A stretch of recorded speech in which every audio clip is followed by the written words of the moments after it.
A aprovação por 42 votos a favor e apenas 17 contrários da proposta de emenda constitucional, a PEC, que reduz a responsabilização legal dos jovens de 18 para 16 anos, tem repercutido bastante no cenário político e nas redes sociais. Mas este é apenas o primeiro passo para a redução da maioridade penal no Brasil. O assunto ainda vai render muita discussão e muita polêmica, tanto na Câmara Federal quanto no Senado da República. Para a gente entender melhor o assunto e as próximas etapas desse processo, eu converso ao vivo aqui no Jornal da Manhã, no quadro Direito em Pauta, com a vice-presidenta da Comissão de Direito e Processo Penal da OAB Mato Grosso, a advogada Michele Alves Donegá. Bom dia, obrigado pela presença aqui com a gente. Bom dia, e o que nós que agradecemos. Para a gente entender o que foi aprovado lá em Brasília por 42 votos a 17. Foi aprovada a admissibilidade desse assunto pela Comissão de Constituição e Justiça. Ou seja, não está valendo ainda a redução? Não está valendo a redução ainda, ela deve passar por uma comissão especial agora. Serão feitos novos debates, me parece que 40 sessões, salvo engano, e depois sim é que ela vai para o plenário da Câmara. Dos deputados. Essa é a primeira etapa, isso, Câmara dos Deputados. Depois ela vai para o Senado, vai passar pela CCJ do Senado, que é a Comissão de Constituição e Justiça lá. Aí, depois de aprovado lá, por 2 turnos, ela volta de novo para a Câmara, aí que eles vão formalizar a redação final. Ainda dependendo de sanção ou veto presidencial. Exatamente. Então é um processo bastante rígido, justamente porque envolve uma PEC, né? Que é uma emenda constitucional. Ou seja, tem que mudar a Constituição Federal do Brasil para reduzir. Exatamente, o artigo 228 da Constituição Federal. Essa é a proposta desse projeto, né? A tendência, então, não é nem se valer isso esse ano ainda. Pode ser que passe para o 2016. Pode ser que passe, exatamente. Agora, a OAB é a favor ou contrária à redução da maioridade penal? A OAB, juntamente com outros segmentos da sociedade, é contra contra a proposta do projeto, que é reduzir a maioridade para 16 anos. A OAB entende que o encarceramento não vai modificar a realidade da criminalidade e violência no Brasil. Há necessidade, sim, de investimento em políticas públicas, né, na recuperação do jovem.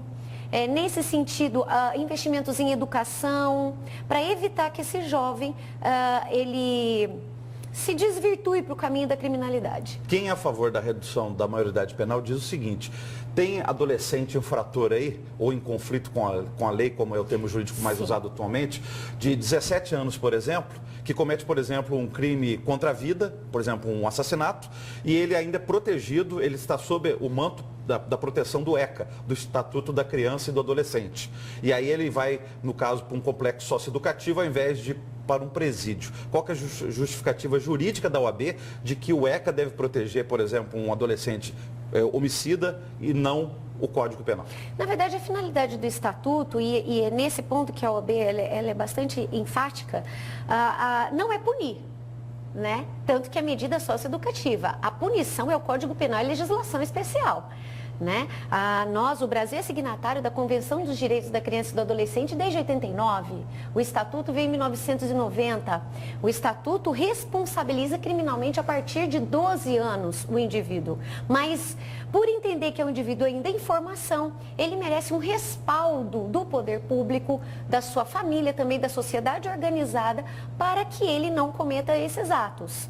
Né? Então, há um entendimento de que, por estar ainda em formação, a medida mais adequada seria a internação, que é o que o Estatuto prevê como medida mais severa. Como que os outros países tratam dessa questão? Quando um adolescente comete um crime, ele vai cumprir pena junto com adultos num presídio ou não? Tem um local especial? Como que é nos outros países? É muito pertinente a questão. Por quê? Há uma confusão no Brasil entre responsabilidade criminal e maioridade penal. O Brasil, de 53 países signatários da convenção, é o que pune com mais o jovem com menos idade. Então, nós responsabilizamos criminalmente a partir de 12 anos e a idade penal é 18. Em alguns países, como a Alemanha, a Áustria e até o Japão, essa idade de responsabilização criminal é aos 14. E ele não vai para um presídio comum antes dos 21 anos de idade.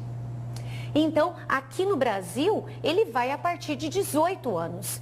Então, tornar rígida a pena não é a solução para diminuir a violência. E reduzir a maioridade penal, continua, por exemplo, a questão de outras questões, por exemplo, casamento, o lado civil, continua a idade de 18 anos? Continua a idade de 18 anos, nada será alterado, é apenas com relação à idade penal. Muito obrigado pela presença, boa semana. Nada, obrigada pela oportunidade. Até mais.